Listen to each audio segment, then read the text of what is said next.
What's good, everybody? It's BBK Dragoon here with a game analysis, a 2v3 skirmish game that I think is a lot of fun. I think I played pretty darn well, but I also made some mistakes. So I'm going to go through this replay and talk about the areas that I think I did well and made good decisions, and then point out the places where I made some pretty bad decisions.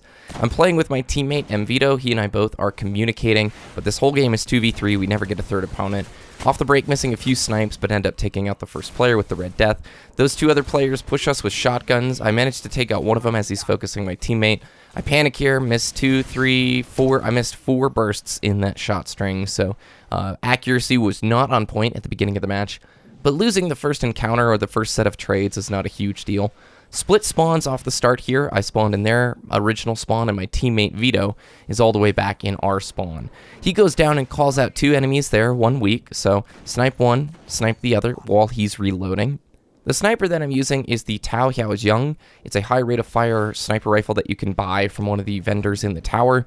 I really like this weapon. My perk rolls on it aren't that great, and it also cannot res snipe, but it's a lot like a Year 2 Praedyth's Revenge. So when we're dealing with 3v2, you know, more enemies than what normally is there, having a higher rate of fire sniper makes missing shots a little bit less punishing. 2 bodies will kill, 1 headshot will kill as well. So just kind of letting them push into us. An aggressive posture is not going to do too well against 3 players. This guy's trying to jump up, takes a lot of damage in doing so. I'm very surprised that the shotgun didn't kill me there. Hear an Axiom bolt chasing me, so I try and run down the stairs a bit.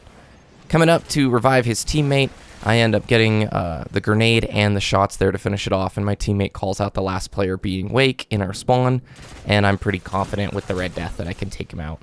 I've been playing consistently with the Red Death as well as Hawkmoon here lately in preparation for Iron Banner and Trials of Osiris.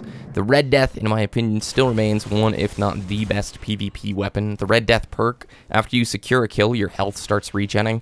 That is absolutely demoralizing for your opponents. It negates all the damage that they put into you. So even if a teammate calls you out, you know, he's gonna meet a Guardian whose shields are charging up real quick. So this Storm Trance was a pretty big mistake. I thought they were closer. They were not. I wasted it. I end up taking the first player out. The second rushes in, so I throw a nade, get a melee off, and then get one little tiny burst of the Red Death off, but the nade ended up doing all the damage that it needed to.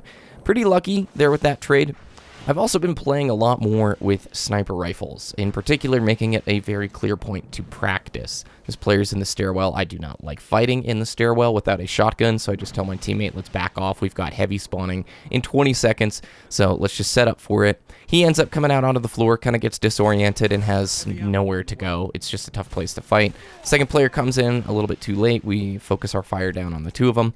All this time we're communicating pretty consistently. So I've been working with snipers more often.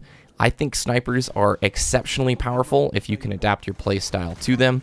We pull the heavy, my teammate gets sniped, and I end up trying to take this player out. I bail because staying on that roof any longer, an area without cover, is pretty dangerous, and I'd like to hold on to this heavy and make something work with it. That Axiom bolt went all the way down that hallway and around the corner. That was an insanely long Axiom bolt shot, so he's definitely using the perk that extends that range. Could have died there to a shotgun. That was sort of a risky play coming up. The stairwell is very dangerous, and the guy down here bottom got 1 extra HMG shot on me that took me out. So it was an okay heavy. It could have been much better. I think if I would have retreated back into the long hallway, the tunnel, it would have done better. You know, memento this long hallway that's on the screen to the right. Between the sniper and shotgun debate, I've loved playing with shotguns because they are the perfect get-off-me-bro weapon. Like, in a situation like this, you'd feel total confidence being in a range for shotgunning people. I've got a Matador 64 that's got beautiful rolls on it, shot package, battle runner, and as nice as it is, I'm finding the sniper to be a more versatile tool when I need to play tough games against challenging opponents. If you're solid in your sniping, I think the weapon is a lot more powerful than a shotgun, but it's just your play style. It depends. I've spent the last 9 months playing a very aggressive shotgun-heavy style, and now that I'm just transferring into more sniper roles, I'm noticing you can affect the enemy's play style. If you're landing your snipes, they become more timid and less, you know, bold and brash. They won't be pushing long open sight lines that often. So me and my teammate post up here on this long snipe sight line. We knew the enemies would be there, waiting just a little bit longer to see if they go for the res snipe. I make a mistake here. I pull the Red Death out. If I'm going to post up on a nice long sight line like this, There's no reason to switch to the primary. I should have just held that sniper up and maybe had the chance at another kill here. Special ammo. I want you to have in the back of your head, if you're playing PvP, the idea that special ammo is as important as earning kills. I've been focused on a couple of specific things in my gameplay recently. That's working on my sniper and pulling as much special ammo as possible. If you can starve the enemy team of special ammo, it's almost like getting free kills. And I'll explain that in a second. I make a big mistake here. Come around the corner, 2 people, and I pop super. It was one of those split-second bad decisions that against a really tight match and a good team could have spelled doom, right? A lost super can be a really bad use of resources. A super can be easy 2-3 kills, or it can be wasted in the way that I did. So special ammo, the more you're pulling it, positioning around it, and focusing on your team getting it and the enemy team not getting it, you watch. You watch how much easier matches are going to be. When the enemy is starved of their shotgun ammo and their sniper ammo, they become uncomfortable, and they start playing erratically. They play hastily. They play just kind of silly, right? And it just gives you that advantage. When they cross long sight lines like that, and you've got snipe ammo and they don't, how much more confidence are you going to have when you post up and you're actually sniping that sight line? Now, it's more noticeable in 3v3 game types, but it's also there in PvP as well. The less special weapons you have to deal with, the easier the match is going to be. It's also kind of a mental thing. So we end up getting to pull both heavy ammo slots. My teammate did an excellent job immediately running over here. I come back over. Unfortunately, he got Nova bombed, and I want to hold on to this heavy ammo. So I'm going to circle back to my teammate in our spawn and just hold on to it as much as I can. The HMG that I have has a perk called Cocoon, meaning when it's stowed for 5 seconds, it reloads itself. It's a very powerful perk. So if you ever see me switching to Red Death for 5 seconds, or my sniper, it's because I'm trying to get the HMG to reload. And there's no reason to not have a gun up at all times.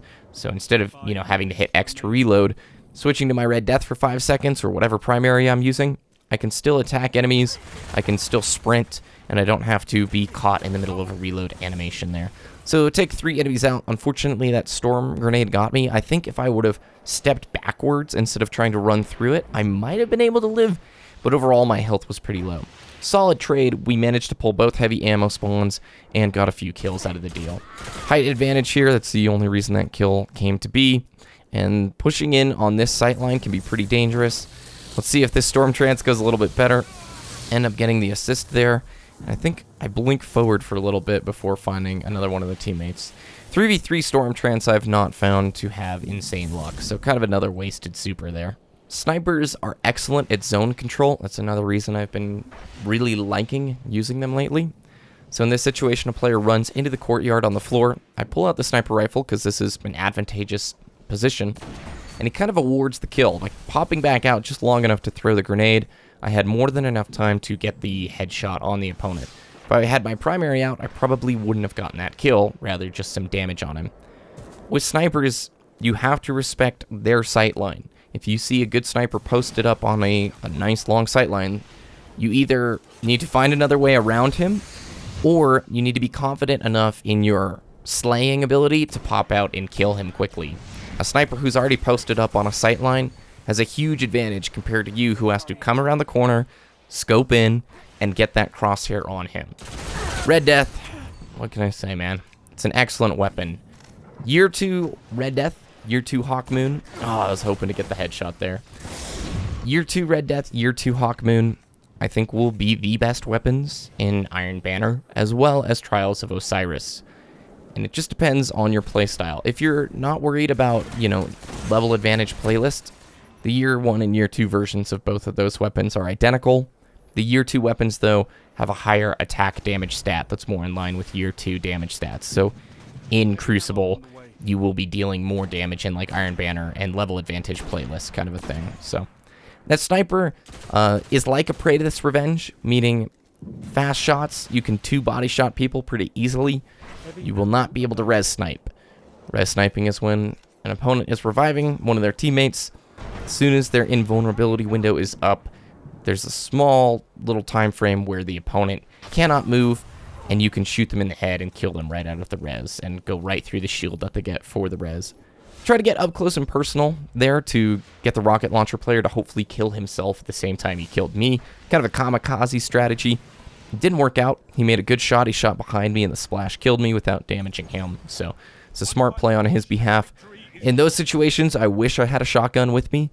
But overall, the utility and the power of a good sniper rifle, love it. And that's a big takeaway from this. Don't be afraid also, if you've got a weapon that you can swap to quickly, go for the body shot and then switch to your primary. I was trying it here and I just missed my primary shots instead of actually taking the player down. So a couple concluding thoughts as the game wraps up. Vito, my teammate, he and I communicated the whole match, and we've been playing, PvP shooters together for like 4 or 5 years, so we're very comfortable in how we communicate, where the opponents are, when we need help, sight lines, that kind of thing. So coordinated movement and teamwork is huge, maybe the most important thing in PvP, right? Also, having a nice setup that you're comfortable with, a high rate of fire sniper is something that I like. Additionally, I find the Red Death to be such a powerful weapon in the fact that as soon as you score that kill, your shields go back up. It's so demoralizing to an enemy because normally in a shooter, you get the opponent weak, and if you die, you just call out to your teammate, take him out, bro, he's weak. The Red Death just says, forget that, I'm back to full health immediately. Check out the Hawkmoon as well. In 3v3 game types, such a beast. You do have to kind of not rely, but lean on some of the perks and their chance to proc with the Hawkmoon. But that's going to do it for today. Thank you, Guardians, for watching. If you want to see more videos like this, please let me know. Otherwise, I just hope you have a great day, and we'll see you next time.